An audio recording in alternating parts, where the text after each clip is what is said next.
brother called Nasiruddin that why are you absconding in Malaysia?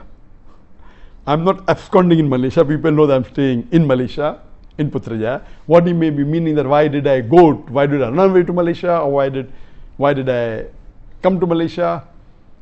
And you know that there was an allegation by the Indian government because of the popularity, and many people were accepting Islam, and the new government, the BJP government, again is a Muslim, and they had a lot of agenda.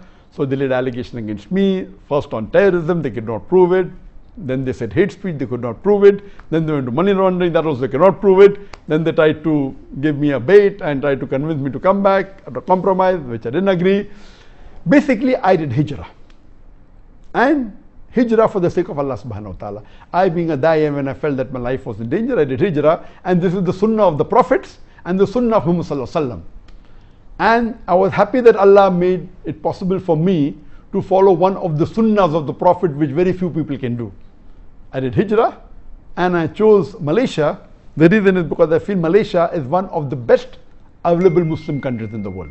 Most of the Muslim countries in the world today have got problems. The best available amongst the Muslim countries, more than 56 that are there, I felt Malaysia was the best.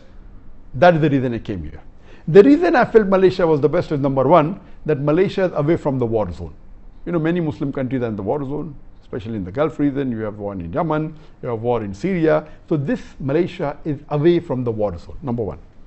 Number two, it's away from the wrong influence of the Western countries.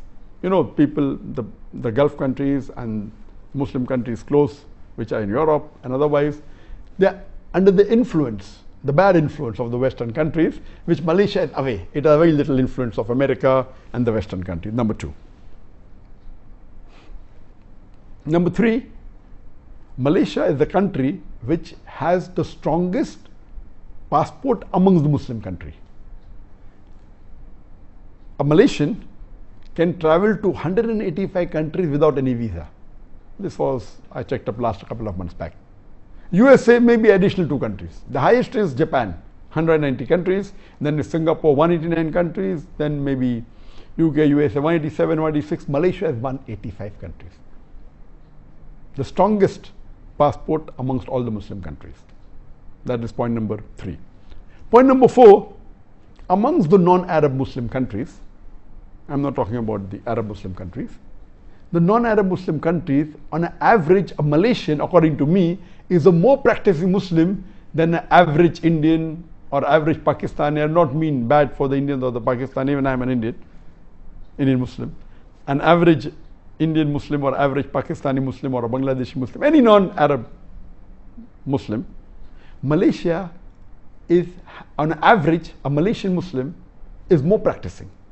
You have the percentage wise, if you see a survey that says that in India, the Muslim coming to the 5 times compulsory Sun mosque is just a minute percentage. In Malaysia, it's a high percentage.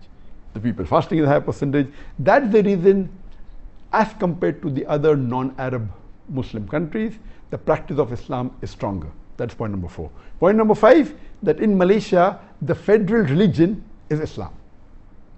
So you don't have to feel shy to call yourself Muslims. There are many Muslim countries where you feel shy to call yourself a Muslim. The majority are Muslims, more than 90% are Muslim, but because of the atmosphere, because of the so-called secular government calling themselves Muslims. So these were the reasons that I chose Malaysia over other countries. I had got requests from more than 12, 13, 14 countries to come and stay there, and I chose Malaysia as the best amongst the one available.